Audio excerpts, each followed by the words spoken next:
Have you ever had one of those teachers? You remember the ones who loved their job so passionately that it made you love the subject too. Maybe even for the first time ever.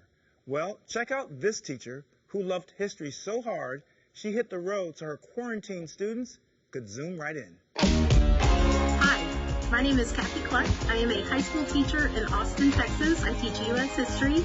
And when I realized that we would be starting the school year online, I decided to try to take off on an adventure.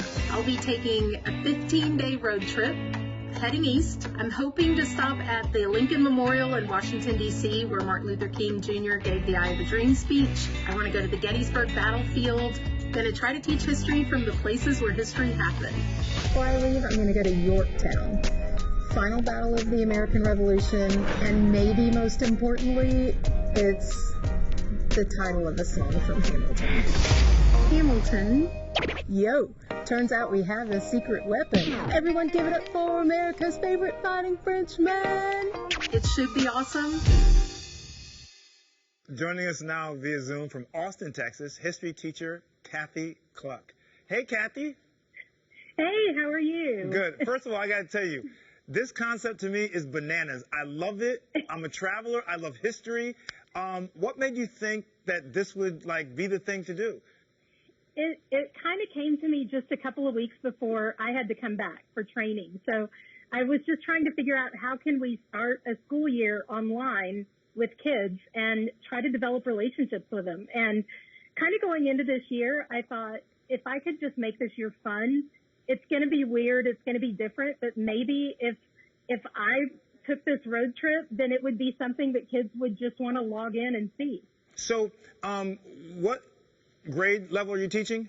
I teach juniors and seniors, AP U.S. history. Great. And so you would go to these locations and you'd hold your Zoom class at these famous sites of our history. Right. So the goal was really to try to get a couple of the famous sites and have class about, say, colonial America from colonial America. So, okay, so give me some places where you went. I started out and really wanted to get to Jamestown, Virginia. We study that as the earliest successful English colony in America, so I wanted to get there. Went to Yorktown, went to Weehawken, New Jersey, which is where Hamilton and Burr dueled each other. Gettysburg battlefield, the Lincoln Memorial, Washington, D.C., Memphis and the Civil Rights Museum. It was pretty fun. I got to tell you, this is so amazing. Did you have any unexpected surprises while you were out there? I had some happy coincidences. I ended up at Little Rock Central High School on the anniversary that Little Rock Central High School would have been first integrated. And I didn't plan that, but yes. Wow. Yeah. So I ended up there at that moment. And you went to the Lorraine Motel. I mean, I've actually been to the Lorraine Motel, and it's kind of really eerie, where Martin Luther King was shot. Right. It's just kind of... And it's exactly the same. They've got it preserved. Memphis was one of the places that I really wanted to make sure that I spent some time, because I didn't go in the Civil Rights Museum because of the pandemic, but it's just so powerful to be there. And in the context of all of the racial strife that we're going through right now, I really wanted to be there at that place to give my kids in class that experience of what that moment really means. Yeah, and you're right. They preserved it just like it was that night. I mean, you could see the ashtrays with the cigarette butts, wrappers. I mean, it was just, it's like the war rooms over in London. One of my favorite sites in London is the war rooms, where they preserved what it was like during the war, and Churchill and his cabinet went underground into the war rooms. That's what I felt like was there, right?